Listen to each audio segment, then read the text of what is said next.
Hi, ಹೇಗಿದ್ದೀರಾ? ಚೆನ್ನಾಗಿದ್ದೀರಾ? ನಾನು ನಿನ್ನ ಅನಿಲ್. ಸೊ నేను ಲಾಸ್ಟ್ ಟೈಮ್ ತೆಲುಗಿನಾಗ ಕೆಲವೊಂದು ಟಿಪ್ಸ್ ಹೇಳಿದ್ದೀನಿ. ಎಲ್ಲರೂ ನೋಡಿದರು, ಲೈಕ್ ಮಾಡಿದ್ರು, ಕಾಮೆಂಟ್ ಮಾಡಿದ್ರು. ಅದಕ್ಕೆ ಕನ್ನಡದಲ್ಲಿ ಮಾತಾಡಬೇಕು, ಕನ್ನಡದಲ್ಲಿ ಕೂಡ ನಾನು ಟ್ರಾನ್ಸ್ಲೇಷನ್ ಮಾಡಿ ಕೆಲವೊಂದು ಟಿಪ್ಸ್ ನಿಮಗೆ ನಾನು ತಿಳಿಸ್ಬೇಕಂತ ಬಂದಿದ್ದೀನಿ. ಇದ್ರಾಗ ಏನೋ ಸಣ್ಣ ಪುಟ್ಟ ಮಿಸ್ಟೇಕ್ಸ್ ಇದ್ದರೆ ಕ್ಷಮಿಸಿರಿ.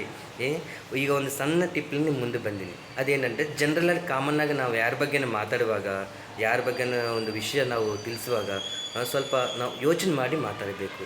ಸುಮ್ಮನೆ ಮಾತಾಡಬಾರ್ದು. ಸ್ವಲ್ಪ ಟೈಮ್ ತೊಗೋಬೇಕು. ಹೌದು, ಅಲ್ಲ ಕರೆಕ್ಟ್ ಅಂತ ನೋಡ್ಕೊಂಡು ಮಾತಾಡಬೇಕು.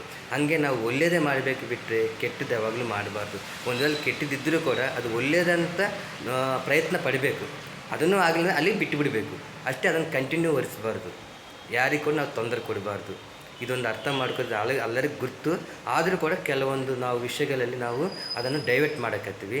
ಸೊ ಈ ಟಿಪ್ ನಿಮ್ಗೆ ಇಷ್ಟ ಇತ್ತಂದರೆ ನನಗೆ ಲೈಕ್ ಮಾಡಿರಿ, ಶೇರ್ ಮಾಡಿ, ಸಬ್ಸ್ಕ್ರೈಬ್ ಮಾಡಿ. ನಾನು ನಿಮ್ಮ ಅನಿಲ್. ಓಕೆ, ಬಾಯ್.